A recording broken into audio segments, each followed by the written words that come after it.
And then I think there's a way I can, okay, okay. So I am gonna admit other folks in now. Admit all. Oops.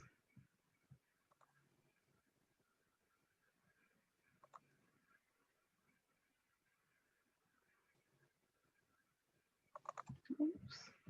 There we go.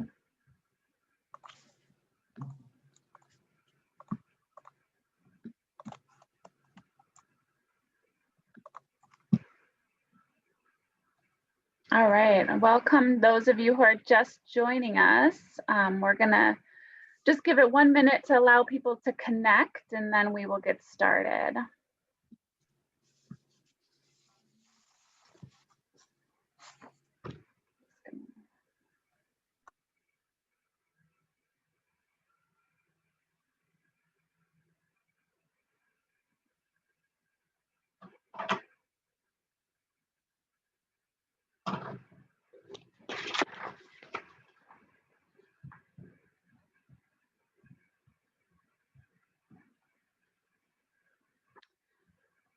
All right.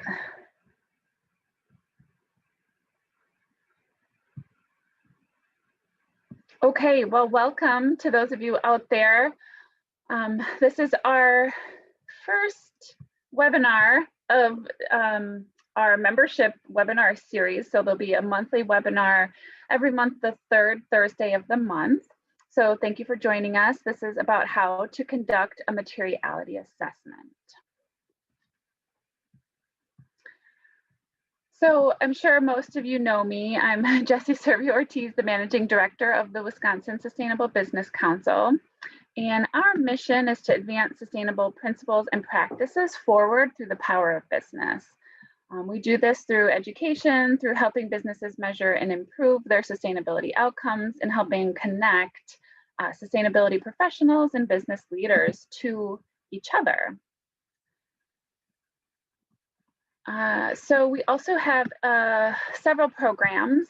Most of you might be familiar with us, but those who are not, we've recently become a member organization.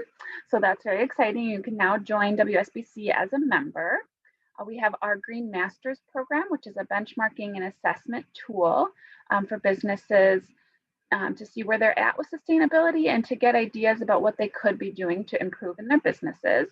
We also have a gamification platform called Cool Choices. We have a program called 21st Century Pathways that is really geared towards businesses serious about taking sustainability to the next level. We also have practitioners that can support you in your water stewardship goals through the Alliance for Water Stewardship.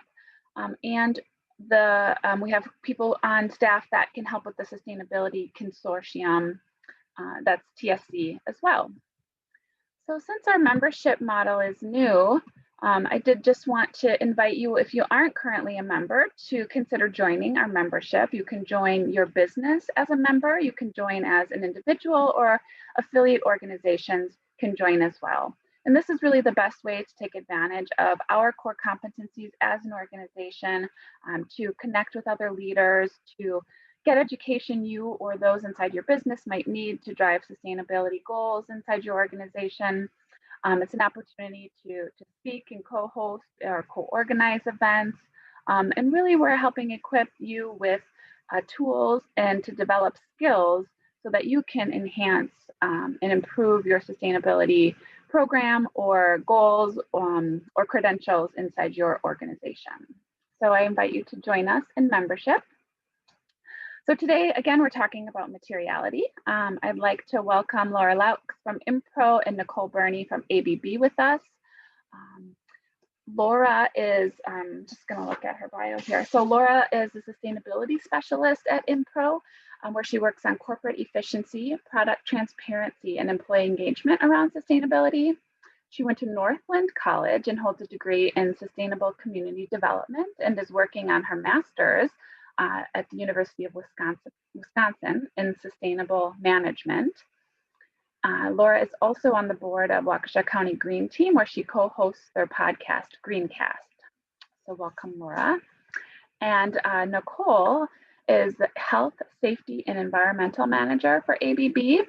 So she's worked in this field for over 17 years, and she helps ABB accomplish their mission by making the world turn while saving energy every day. So Nicole's really been instrumental in helping drive change in the HSE field, Health, Safety, and Environment, at ABB by driving continuous improvement, by establishing a culture around HSE, and developing management systems. She's also oversees the environmental function of HSE, and this role has expanded sort of from the traditional environmental compliance to overall environmental sustainability and corporate responsibility. At ABB, Nicole engages stakeholders to develop further sustainability objectives, and previously also was in facilities management there. Nicole graduated from Clarkston University with a degree in industrial hygiene and is a certified safety professional. And she also is a member of ABB's Encompass Women, as well as ASSP's Women in Safety Engineering. So welcome to Nicole as well. So today what we're going to talk about, I'm going to talk at a really high level of what is materiality. Just kind of dive into a definition about that and sort of set the stage for the conversation. And then we're going to hear from Impro and their case study about conducting a materiality assessment. And then we will hear ABB's case study about the same thing. And then we'll end with a discussion. So at any point, if you have a question along the way, we invite you to type your questions in the chat. I will take a pause when we transition from Laura to Nicole to answer any questions you might have specifically to Laura's case study. And we'll also kind of have a discussion at the end for any insights or additional questions that you might have. Okay, what is materiality? So a definition of materiality is determining the importance or significance of something relevant to your business based upon stakeholder and company interests in the areas of risk, opportunities, actions, and or shared information to make informed decisions. So what a materiality assessment does is it really helps focus and prioritize actions and goals for an organization. And why? Why does materiality matter to companies? It really helps inform their reporting process as well as inform their business strategy. So, and then of course the business strategy helps to inform your reporting process. So what we're seeing here is that business strategy, so materiality analysis leads to a more balanced perception of the company's critical issues, which leads to a more focused report. And robust materiality analysis informs the balance between detail and breadth of coverage in reporting. So companies really focus on material issues because they pose significant opportunity to build value within an organization. So success in addressing material issues can create significant value for brand and financial interest holders, as well as pose significant risk to reputation and profitability for an organization. So failure to address material issues can increase costs, decrease sales, erode brand value, and cause a loss of talent. So that's sort of a high level on why materiality matters to an organization. And really this process is about having conversations and deepening the understanding of what's important, both to the key stakeholders and to the overall organization. And it really helps companies to prioritize and enhance their strategies, to really identify what the highest areas of risk and opportunity are, and really helps with resource allocation for having the greatest potential impact on the organization. So with that, I'm going to hand it over to Laura to share her story. And give me 1 second, Laura, to give you mouse control here. There you go. You should have that, and feel free to take it away.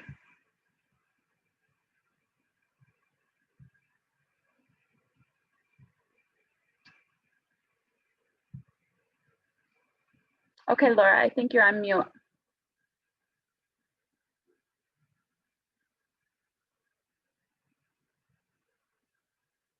I'm sorry, I can't hear you. There you go.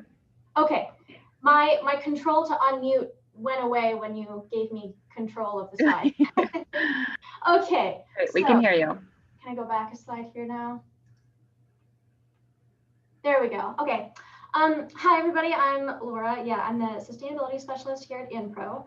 So InPro, we did our first materiality assessment. We started it in 2019 and we ended in 2020. It was kind of a lengthy process for us. And I want to share some things that we did and how we did it. So that wasn't supposed to change. So I wanted to point out that we are a relatively small organization. We only have about 600 employees. So our process was a lot different than ABB. And so you'll get two very different perspectives on how to complete this. And so, you know, take whichever one you feel fits your company best. So this is the process that we went through to create our materiality. We started with figuring out the why, creating a steering team, choosing indicators, actually conducting the assessment, and then figuring out the matrix on the end of it. So I've got a slide for explaining each of these. Oh, I didn't do that. So we decided to do this. We are a private company, so we don't have any reporting requirements, but we wanted to internally have a better structure and understanding of our own sustainability report. And so that's kind of why we decided to go through with this, and also to have a better understanding of our current strategy, like Jesse was mentioning, and understand what our stakeholders wanted, instead of just having a stab in the dark of, you know, assuming that we know what our stakeholders wanted. We wanted to make sure we actually have the data to back that up. And who was involved in the team? So it was myself. I sit in the product development team. So my boss is the VP of product development. So he was on the team. Our senior VP of product development was included as well. Our VP of marketing was included, as well as somebody else on the marketing team who was really good at surveys. So we were kind of the core steering team leading this, and we kind of chose the team based on who was already involved in sustainability, and of course having the marketing people involved and survey people involved really helped us create the survey aspect of this. So the first step was choosing the indicators, and how we decided to go about this was having specific indicators and asking people to rank them. You'll hear a different side of this when Nicole talks, but this is how we decided to do it for our first round. And so we chose some indicators that we were going to work with. This matrix is showing, when I started the process, I wanted to figure out, you know, what kinds of things should we be looking at. And so I looked at a couple of different reporting mechanisms that are already out there and trying to see which ones would overlap. So I started with the GRI and listed out what indicators they ask for in their reporting. And then I cross-referenced that to the Sustainable Development Goals, SASB, Grain Masters, Global Compact, and LEED, because we are a manufacturer that deals with architectural products. We wanted to make sure that we are also crossing over into the LEED things and what they are asking for us. And I'll also note here that The two that we found on Green Masters that weren't mentioned in GRI and a couple of other ones were the product design and lifecycle management and outside partnerships. So we did decide to add those two to the indicator list that I found from GRI because the Green Masters is something we participated in, and we wanted to make sure that we are addressing everything that our stakeholders are interested in. We didn't use this full list. We started with this list, and then within our steering committee, we ended up taking off 10 that just didn't apply to InPro at all because we didn't want the survey to be too overwhelming. So we ended up with a list of 26 instead of 36, which might have been a little bit too much. So we kind of did an initial culling with the steering committee, and then we put that into SurveyMonkey. We used SurveyMonkey as our medium for asking our stakeholders what was important. So each of the indicators was put into a sentence, as you can see, and there's a couple of descriptions behind the sentence in order to make sure that everybody understood what they were being asked. And so the meat of this assessment was the SurveyMonkey and asking people to drag and drop and rank all 26 to what they felt was most important to InPro. And there were a couple of different, ways how to do this. And I know other companies are able to maybe divide these out so people aren't looking at all 26 at once. Some companies choose to do just the environmental ones, just the social ones, and then just the government ones, and then you can rank those individually. But because InPro is relatively small compared to the companies I heard who were doing that, and also because it was our first time, we decided to use this master list in order to make the back analysis more straightforward on our end. We couldn't figure out a way to weight each of the 3 sections according to each other in order to put that all back together.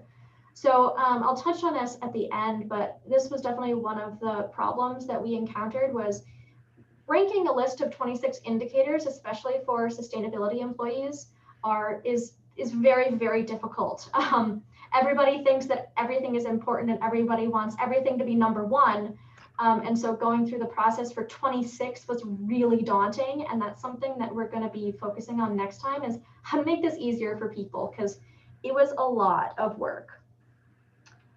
So after we sent out the SurveyMonkeys, we ended up creating 3 different links. It was the same initial assessment, but there were a couple other like demographic questions that were changed.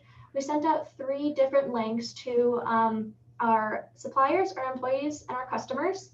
And so we were able to collect those responses individually, which was really interesting on the back end to be able to see where things were falling. And so after we received responses from all of these 3 groups, I imported all of the data from SurveyMonkey into Excel, and I averaged the response from each group. So this is the results of our average of just our employees and what they thought was most important. And then I had that data for also our customers and suppliers. And so with our steering committee, we were able to look at each 3 results here and see, what was different? Did they make sense? How were they the same? And honestly, they were mostly the same. I think there were only 2 or 3 of the indicators that were flip-flopped or moved around, but it was pretty equal. And then we had a big discussion about how to compile everything together. And what we ended up doing is weighting them separately. We didn't weight all 3 of our stakeholders equally in this first round. We decided to weight our employees at 60%, our suppliers at 20%, and our customers at 20%, simply because we got the most response from our employees, first of all, and second of all, that's just how we wanted to focus our efforts right now, is kind of to focus a little bit more on what employees want. If we're able to get more responses from our customers, we'll probably equal out those weightings a little bit, but we had pretty poor responses from our customers. We had better responses from the suppliers, but we wanted to make sure that our employees were focused on. So we weighted each response column, and then we averaged those weights together. And so after weighting and averaging, that became our y-axis for the materiality assessment.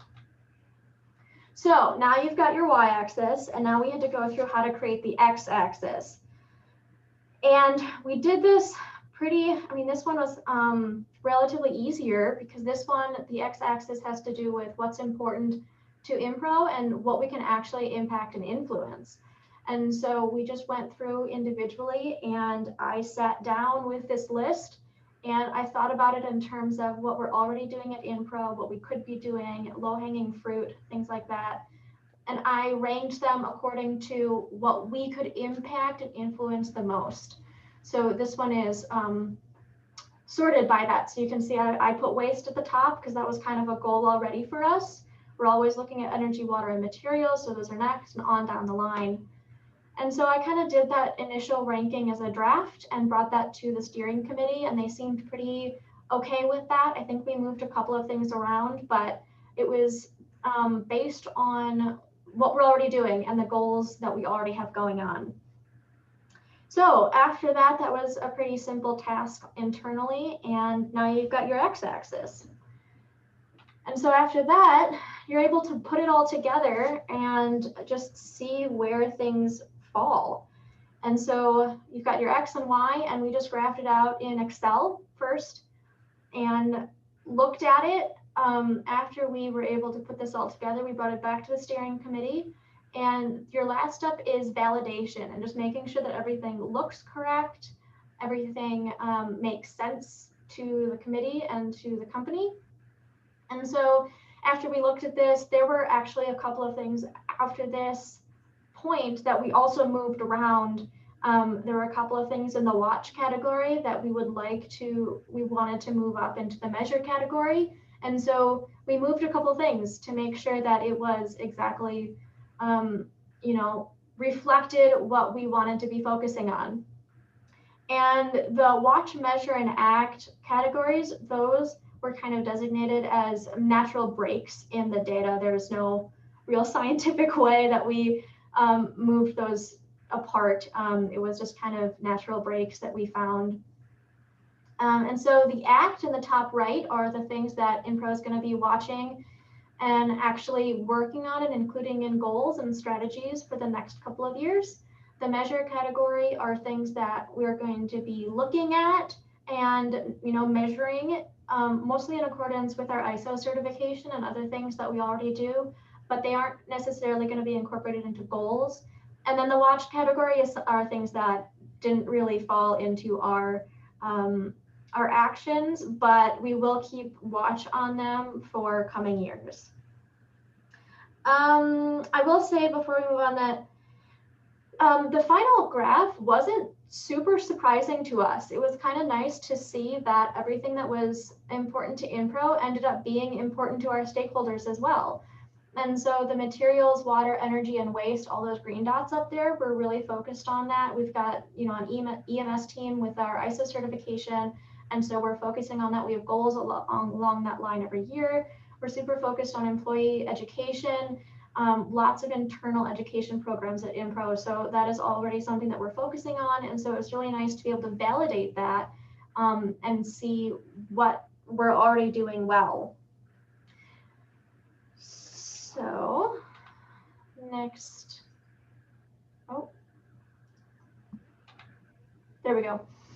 So how are we using the data? Right now, we are working on trying to be able to use the data in more ways.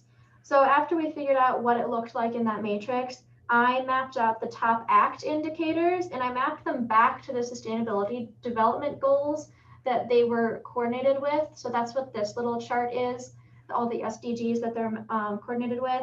And so those SDGs are the framework of our 2021 sustainability report. And so I just finished that draft of our sustainability report, and it was really nice to have a more concise and targeted approach to that report, because in the past we really didn't have any framework that we were necessarily reporting on. It was what we thought was important, but we didn't know that for sure. We wanted to make sure. And so it was really nice to kind of have this to tailor the report a little bit more and make sure that we're hitting everything that's important to our stakeholders. In the future, we're hoping to include the information a little bit more in maybe our EMS team goals and strategies, but we have not done that for this year. Perhaps for 2022, we'll be able to incorporate these things into our goals and targets. But like I said, the top 4 we do already. We already have goals for that. So I guess that kind of counts as well. And so finally,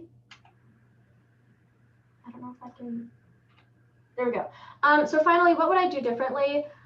I would like to include interviews in this process. It was purely a survey format for us for this first time, and you'll hear from Nicole a different way to do this, but I would like to include a lot more interviews and have a lot more person-to-person data to get a little bit more interest, and perhaps we would get some more responses from that as well. I'd also like to involve more leaders at InPro. We had a really great steering committee, but sustainability is a group effort. And so including more people in that process would be really important and helpful for us. I also want to take a better look at the indicators and customize them a little bit more. For this first time, I really did just look at the GRI and some of the other things and plucked out like the wording and everything from those indicators. And it would be nice to kind of customize that a little bit more to InPro and our specific industry and the building sector as well. So that's something that I want to do. Like I mentioned before, the SurveyMonkey format that we used was really difficult, and I understand that, and I would like to make it easier to fill that out instead of just dragging and dropping 26 indicators, because that was a lot of work for everybody, and I'm sure that's why we had a low response rate, especially on the customer side. And on the front end, I think it would be really useful to kind of have a starting webinar for this and explain the process on the front end so that suppliers and customers aren't just getting this email and asked to fill out the survey. They don't know what it is. They don't know why we're doing it and why it's important to us. And so when we do this again, probably in 2022, I'm going to schedule a webinar to explain the process and answer any questions right off the bat. So I think that's all I have. So yeah, there you go. Jesse, do we have any questions? I apologize to you. I think I moved your slides a few times as I'm trying to get the controls better here. So I didn't see any questions come in. I had a question. If anybody does have a question, you can feel free to unmute yourself and just ask. The question that came up for me though, Laura, was how did you choose your steering committee? How did you form that? Like, how did you decide who was going to be a part of the decision making on this? Yeah, so it was mostly people who were already involved in sustainability at the company. Like I said, myself and my boss and the senior VP are already involved in sustainability initiatives. And so they understood where we were coming from and what we needed, what kind of data we needed. And then the other 2 individuals were from the marketing team. So making sure that we are addressing marketing needs, and the second individual was really involved in the survey making, and has done a lot of surveys in the past. And so having that expertise really helped me. We had a lot of brainstorming sessions with the 2 of us, figuring out if SurveyMonkey was the best tool and how to make it better. So that's kind of how we did it. In our next round, we're including our EMS manager as well for the ISO certification, because she is very involved in all of our environmental indicators. So we're including her. So we're going to explain the team a little bit in the future.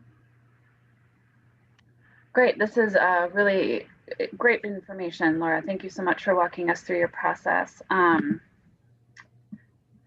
There's something that came in the chat here. So Roxanne, go ahead. I'll just ask. Thanks. Thank you, Laura, for the presentation. I'm just curious on the back end of Jesse's question. Is there anybody who you would like to see be a part of that council who maybe isn't already? Yeah, that's a good question. Like I said, I think the EMS manager is going to be a really good resource for us because she does our ISO certification. I think if you're just getting started with this though, I think having allies and having people who understand sustainability is a lot more important than having the diversity that you might need in a more polished process, just to be able to brainstorm and understand like what you actually need out of the process. I think our team was pretty well rounded. In the future, it would be nice to have one representative from more departments for sure. Perhaps like sales would be a really good one, because maybe that would increase our customer engagement. VP of supply chain would also be a really good one to include to increase our suppliers engagement. But I think we had a really good starting team. Does that answer your question? Thank you. Yeah. And Laura, just one last thought. You also, in your list of things you would improve on, mentioned involve more leadership. And I'm just wondering, you know, in a perfect world for you, what does that look like at Impro in terms of engagement from your senior leadership? Yes, in a perfect world, I think they don't need to be necessarily on a steering committee doing all of the work, but it would be really wonderful to at least be conducting interviews with them as part of the stakeholder groups. I think one of my goals for our next round is to include a couple of interviews for senior leadership to make sure that I understand what they need out of Impro and what they think the priorities are. And then also kind of running things by them on the back end as we approve them to make sure that they're involved in all of the process and able to submit, you know, questions or comments or maybe suggestions on how we could be doing it better throughout the process. So not directly involved in the steering committee, but definitely have their voices more involved in the entire process versus just seeing the matrix. So one follow-up to that then, once they saw the matrix, what was their response? Yeah, I forgot to mention that. It was really good. So I had some pushback at the beginning of, it was mostly people just not understanding what the point was because we are a private company. So there is no real reason to be doing external reporting. And so there was a lot of confusion on why would we be doing this? What does it mean? This is a really long process and it's kind of weird. So what's the point? But once I put together the first draft of that actual matrix, the 4x4 with all the dots and the color codes, it changed everything. Everybody was so impressed with it. They love seeing the visual and they love understanding what's important to our stakeholders and having that data visually represented versus just like, you know, a couple of emails or even just data. Like having the visual is so important. And so I think it was really important to just push through and just keep saying this is important until we could show them what the result was and then they understand why. Yeah. Great. Yeah, invaluable information. And that mapping it process is arduous, but like you said, just that concise version of what all that data is and what it shows is so informative for their team. So I'm glad they had that response. Yeah, and thank you for your personal leadership and pushing the project forward. Thank you. Yes. Yeah, great. It was a long process, but definitely worth it. And now they understand what it means. Yeah, yeah. All right, great job. If any other questions come up, we can circle back to the end to ask Laura. So thanks again, Laura. We'll transition now to Nicole sharing about ABB's process, which as a global company looks a little different. So Nicole, I think you have control of the screen there, so feel free. Can you hear me okay? Yep, I can hear you. Okay, good. Yeah, good afternoon, everybody. I am Nicole Burney, the HSC manager. Jesse, you keep slipping my slides. Oh, I just closed the chat. No, I wanted to show because I like the little the picture. Mm-hmm. We don't make these here anymore, but those are EV chargers for electric vehicles, and we used to make them in Wisconsin, but now those got relocated to Phoenix, Arizona. So I do think that that's a pretty cool picture. But ABB is much larger than Impro, so we operate out of 93 countries. We have 145,000 employees, so much larger.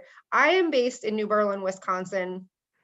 We have two offices in Wisconsin, one in New Berlin and one in Wauwatosa. So there's about 600 employees that work out of those two locations that I help support.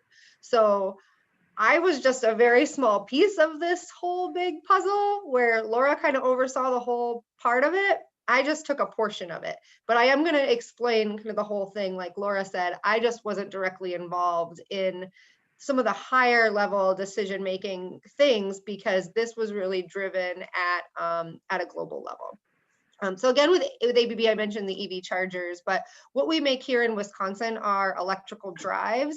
You know, some of our competitors are Rockwell and Eaton, and a drive powers a motor, and it's all about, you know, sustainability. You know, we sell motors, or we sell drives to people so that we can lower the amount of energy that they're using. It helps them to maintain their equipment better, et cetera, et cetera. So our product is really, you know, embedded in the whole, you know, future of sustainability.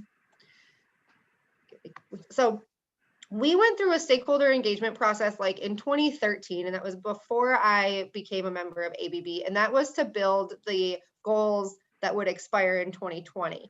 So this process we started in 2019, and again, it was just a piece of building the 2030 sustainability initiatives goals. So you can see some of the other things, right, that we wanted to look at. So we have the stakeholder process at the top of this wheel, but we also are looking at what are our risks, what are some other people's best practices, what are our business inputs, and those sort of things. So this is just a small piece of how we wanted to build that 2030 sustainability strategy. I do like this visual because it kind of shows all of the inputs that go into this process, how it funnels down, and then how it gets pushed back out across the business. So, you know, we do an employee engagement survey. That is kind of separate from what I'm talking about today. I know Laura had sent hers to her employees, but what I'm more talking about today is going to be the stuff that we did external. We do have, though, our internal employee engagement survey that gets done every year to every 2 years and is pushed through like the HR piece. I mean, that obviously contributes to this, but is a little bit separate than from what I ran. Then we have our external, which I'll talk about today, and then just other, you know, business impacts. So we take all of those things, compile all the important things together, prioritize them, put them in the matrix, and then push them back out again so that they are, you know, measurable goals that we can put forth across the organization. And then again, similar to what Laura did, we put it on a matrix, right? So we have the x-axis is what's the impact on our business, and then the y-axis, what's the influence on the stakeholders. So, you know, are they going to buy our product if we do these things? Is this important for them? Is this a make or break that they want to do business with ABB? Or if we do this, does it make us a more attractive employer? And that sort of thing. So that's how we measured on our materiality matrix. I know this is really difficult to see, so I'm just going to kind of highlight, but we did ours in a interview format. So I believe in 2013, that engagement survey or that stakeholder assessment was more like Laura's, where it was more of a survey based, but this was actually individual speaking interviews, which was pretty cool actually. How they came up with the questions was there was an external consultant service that was hired, and they are focused in how to do these kind of corporate type assessments. So they helped develop the questions, and they also compiled the data. So a little bit easier again than what Laura had to kind of fish through is that we used some external experts to help us with that. But anyway, so they drafted those questions and they were vetted by leadership and agreed upon. And really the form was more used as a guide. I talk about this in another slide, but we utilized people to do the interviews that already had a relationship with whomever they were interviewing. So for example, I had to interview Jessie. And we already had a relationship, right? We knew each other. She knew that ABB was a member of the Wisconsin Sustainable Business Council. And I'll talk a little bit more about that later. I also had to do the sewer district because we have a water permit, but I already knew the leader there at the sewer district because he comes and inspects me once a year. So it wasn't so much strangers partnering up with strangers. You know, if somebody was interviewing a customer, it was the sales rep that handles that customer. It wasn't me interviewing the customer. It was the person that actually does work with that customer. So we utilize this more as a guideline to help kind of frame the discussion. So a couple of questions, you know, that we did ask was, what matters most to you with your relationship to ABB? Why does that topic matter to you? If we change it, how does that change your view of ABB? What would make you happy that we did? What other projects did we discuss? And the agreed next steps.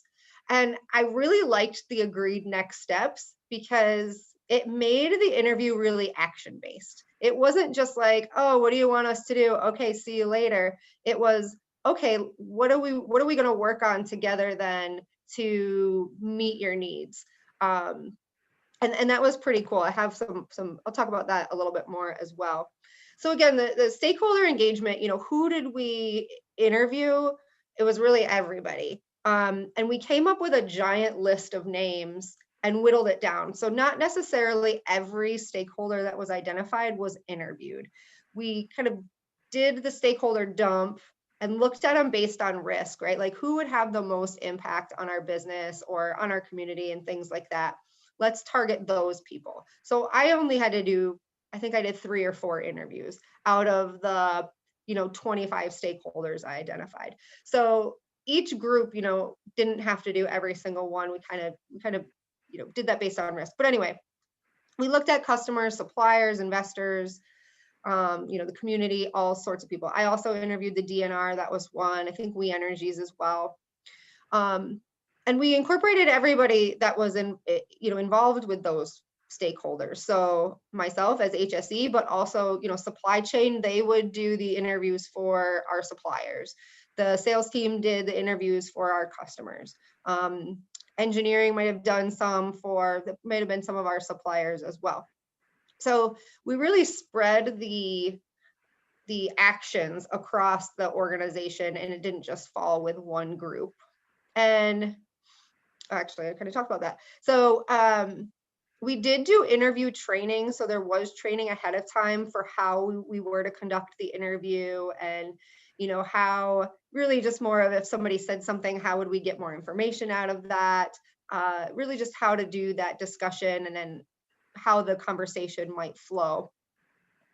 And then we had to take all of that information and put it into Excel. So as Laura said, there's a lot of Excel happening in this process, good or bad. That's what we use. So there was a lot of data dumping into this SharePoint site with Excel. So that data dump did go to the external consultants to kind of wade through, and based on kind of like keywords and trends, because like we didn't use SurveyMonkey where you ranked things. This was all just data input, word input. So it's really looking at what are some keywords, what are some trends that we're seeing over and over and over again. I don't know what tools they use. I'm hoping they used a tool, because that sounds really time consuming. But 18 topics were identified. So, you can see some of these here: product quality, employee learning and engagement and development, ethics and integrity, human rights, business resilience. So a lot of different topics were identified, and oops, I skipped too far ahead. And then those were ranked on that matrix. So again, very similar to what Laura did. So I just picked the top 3 to kind of expand upon for you all. So we didn't go through all of these, but the 3 most important ones came out were our product, solutions, and services. And that was really coming from our customers, right? So we are providing a piece of equipment that helps improve their operations, right? So it's supposed to make their equipment run more efficient. It's supposed to use less energy, so it should reduce their energy bills. It should reduce the amount of maintenance on the equipment, et cetera, et cetera. They want us to continue to get better, right? So they want us to be, designing the latest and greatest product, or, not only just saying, here's your drive, but what else can I do with this drive? How can I connect it now to my phone and have it be Bluetooth? Or, what is the total solution and total package that you can provide for me? So I thought that was pretty cool. And also we do partner with renewables. We had a group that would work with solar power and things like that. So it's, again, how are we using our product to contribute to the greater good? Energy efficiency and climate change. So what are we doing at our own factories? Are we using our own products? Are we using renewable energies? And then integrity. And I really related this. ABB has a code of conduct, not only for our employees, but also for like our suppliers. So how are we making sure that people are following that across the value chain? So those were the top 3. I mean, there were other ones on here, right, about developing our people, health and safety, human rights, and those sorts of things. So the outcomes, though, of those top 3 that I just mentioned were actions. So we did develop that 2030 sustainability strategy, and those 3 key areas are all mentioned now in that strategy. And this is public too, so we can always share the link, or you can search it too. If you just Google ABB Sustainability Strategy 2030, it is public information and you can see this as well. But when we talk about what we're going to do, then if our customers want us to develop the latest and greatest products and help them with their solutions, we're going to commit to that. So ABB's commitment is to reduce annual CO2 emissions by 100 megatons. For energy efficiency and climate change, we want to do carbon neutrality across our operations. We want to do zero waste to landfills. From an integrity standpoint, we really focus on health and safety and zero harm for all of our people and for our contractors. So we are measuring lost time injuries and a reduction in lost time injuries.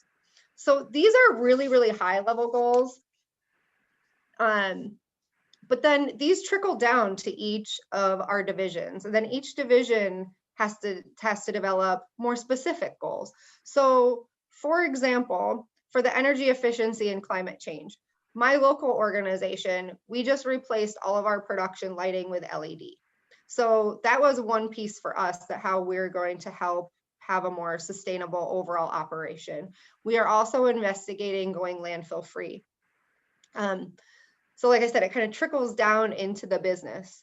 In another one too, and it's not so much related to these 3, but when I left, I'll just give you specifically my interviews, right? So with the sewer district, their action was, can you reduce the amount of zinc you're putting in your water? So we are investigating a way to collect and recycle the water, and working with the pH of it to reduce the amount of zinc that we have. I interviewed Jessie, and from that, when I talked to her about what she would like to see from ABB, she said, I'd like to see you guys get more involved in the Wisconsin Sustainable Business Council, because again, like, our products are promoting sustainability. And so here I am. And I presented at the annual conference as well. And it's helped me, like, really, like, doing these presentations has helped me, like, just feel more connected with the organization. So I think that was a positive outcome of the interviews that we had.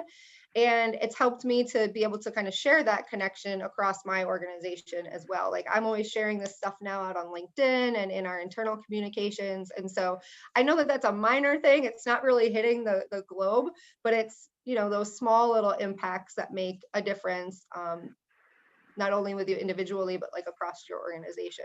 So that was a bonus for me. And on the lessons learned, I skipped too far.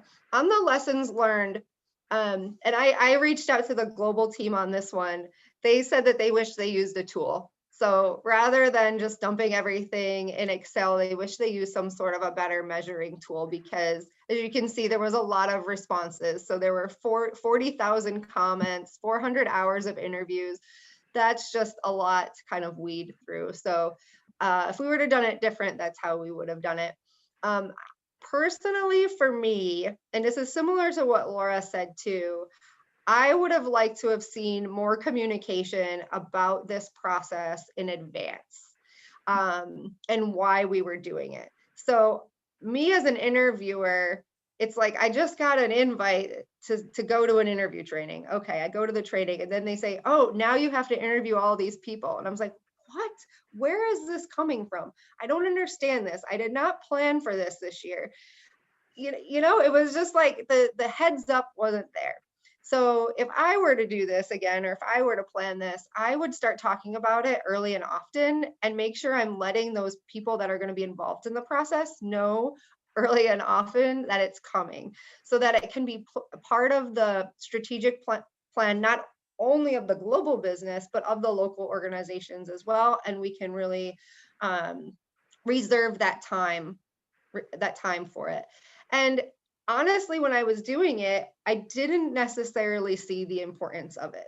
Now, when I look at this and as I'm, presenting to you and I see, oh, we took these responses and we made these goals and now these goals are trickling down to the local organizations, I totally see the benefit. I'm totally on board, but I will admit to you at the time, I was not on board.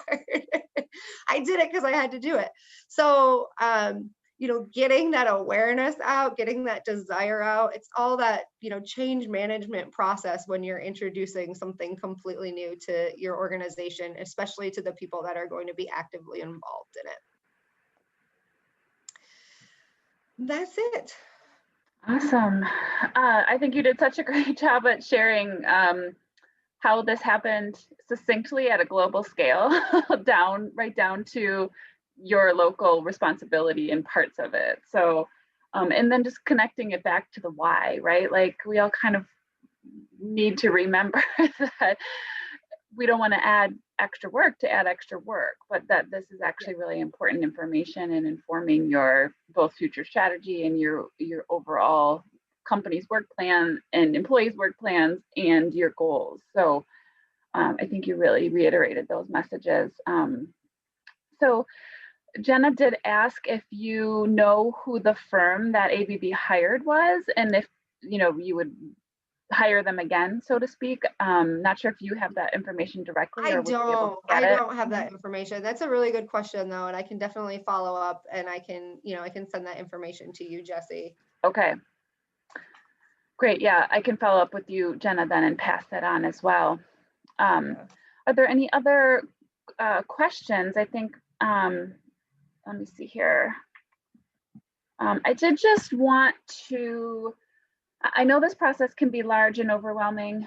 I think we have a mix of maybe some smaller and larger organizations on the phone. So, please share maybe where you're at. I did want to offer SASB as a resource. Laura mentioned that she used this mapping in her initial sort of process and sort of winnowing down what those elements and questions were. And she used the Green Masters and she used GRI. So I just want you all to know that this is a great resource out there. What SASB has done is take information across industries and interview essentially their global stakeholder group and sort of help prioritize what generally is material to that industry. So if you go to their website, it's the SASB Materiality, you can go and find your sector and kind of see what their most material issues are. And it's a good starting point as a tool. So I wanted to make sure you all knew that. That's really all we had for you today. So I would love to open it up for any discussion or questions or just comments. We do have about 7 minutes left. So please feel free to share your thoughts or maybe where you're at in this process. There is one question that Mark just had popped up in the chat box about a key hope or aspiration do you have for sustainable practice in our company? So for me, because Jessie had mentioned I was the facilities manager as well, so I used to manage the building. I like ABB for ABB. So we have a lot of divisions, and if any of you work for a large corporation, the divisions are almost like separate entities, so they don't always overlap and work together. So for me, it's like I would like to see more ABB products here in my factory operating all of my building systems. So we already have that with our HVAC system. So our HVAC system has a lot of our drives that we make here in the building operating that system. But our lighting, for example, you just would open up the breaker box and flip off these 480 volt breakers. Not safe, also not efficient. So we are working on getting industrial, like in our lighting controls up and running. And that is something that I can't remember what group of ABB does it, but they have a building management system. So that's for me, I would like to see more of our products. I would like to see, EV chargers and things outside and out front to promote that. And we don't have that here, at least at this building. In other buildings across the United States, we do, but not here at this one. And I think my answer to that question would be, I would really like to see the results being used for our yearly like goals and strategies. Like in our EMS team, to be able to like look at the matrix when we're creating our goals and think about what is actually material to our stakeholders in creating those goals. And I mean, the ideal hope would be to bring that up to senior managers for their yearly strategy meetings. So they're actually looking at that when they're creating their overall strategy and incorporating it into a sustainability plan at some point. I think that would be the hope for me. Great, good question, Mac. Thank you. There's another question for both of you here that now that priorities have been identified, what process do you have in place to monitor the material issues? We'll start with that one. Yeah, that's a good, I'll start with that one. Like I mentioned, we're using this for our reporting. And so we came up with our core strategy group. Our steering committee is meeting again this year to talk about the process and talk about how to do it better next time. And so we realized that we're not actually like doing much with the results. And so we're using our annual sustainability report as kind of a report on our progress. And so once that is actually finalized with marketing, in the next couple of months, we're going to use that to create a 3-pager brochure on, okay, you guys answered this laborious questionnaire last year. Here is what we've done with it, and here are the updates and results coming forward. So we're using our annual report right now to kind of measure and monitor. Yeah, I agree with that. Similar answer. The other thing for us, like, specifically, I'm just looking at the carbon neutrality and the zero waste. So we have a global tool that on a quarterly basis, all of the locations across the globe are putting in how much energy they're using. Is the energy green or is it not? How much waste are they developing, whether it's recycled or landfilled, et cetera. So we have these tools that can then spit out a report and we can measure ourselves year over year.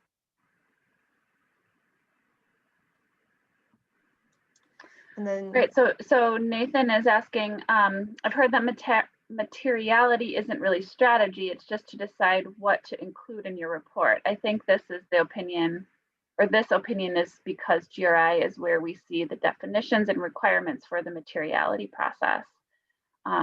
He's asking if that's right. And then, oh, it's good to hear that you found this helpful in measure, monitor, engage. Okay, so it was more of a comment than necessarily a question, but speaking to the point, and if you have any comments on this, that, yeah, often it's said that this is process is to really inform reporting, but really you're taking it, or at least ABB has definitely taken it to that level of informing reporting, but also informing your overall strategy. yeah. And it sounds like in Pro, you might be on your way to that. Yeah, it's developing action based on the results. Mm-hmm. There was another question in Roxanne's though. There Did I was two miss that? questions. So it says, also both of you mentioned how laborious this process was. Do you think companies will invest more in technology to support your work? I guess I'm wondering, and I don't know if Roxanne, if you want to just pop back on. Are you asking about like technology to be able to do the assessment more effectively? Yeah, thanks for clarifying, Nicole. And I apologize, I'm not on video. I'm sort of in a public space, but yeah, the question around technology is just, a matter of, I think you could take it generally. I think we're living in a more volatile world. And so having access to real-time data, and I think you both talked about credibility and sort of being able to validate what you think. I'm just curious if you think that's sort of like an enterprise-wide consideration, or if there's any other emphasis for, sustainability and ESG and how those factors are embedded across the organization. So precisely, yeah, I mean, do you think now that, going through this process, do you think there will be, and with sort of the changing external landscape, do you think there will be more focus on the role that technology can play? I do. And I think that starts with kind of what I had said at the end was that why, right? And And if you want to do this right, or I'm trying to phrase this properly. You know, when you present the business case to somebody that this is what I want to do, I want to interview all of these stakeholders, this is what I need to do it, you know, it's probably easy to say, I don't want to pay $10,000 for this system. What are we really going to get out of it? So I guess it's really having that why behind it so that when you pitch it to the business, they can say, oh yeah, okay, I see where we can get a lot of value out of it, and then investing in the tool. And I'll also add to that kind of a different framing of your question, Roxanne, where like the technology to make this easier. There is a company called Datamaran that I had conversations with to understand how to do this. And so they actually help create materiality assessments, and they have the tool to prioritize things, and they have the tool to like distribute surveys and bring them back. But what they specialize in also is having another category of news. And so they are able to add like current events and news into your materiality assessment to make sure that you are staying current and you are understanding what, you know, not just your direct stakeholders, but kind of the world in general is thinking right now. And I think there are like filters that you can put on that or something, but it was really interesting to see how they are trying to make this a little bit more up to date. Awesome. Great questions. I appreciate both of you so much for being here to share your stories with us. I think this was really informative. So we are at our time here. If anyone has any additional thoughts or questions, please feel free to follow up with me via email. We will make the recording available, so you'll have access to that if needed. And we hope that you will join us in our next month's webinar, which will be about how to structure your sustainability program and how to use the Green Masters program for your structure. So again, thanks so much for being here. Thank you.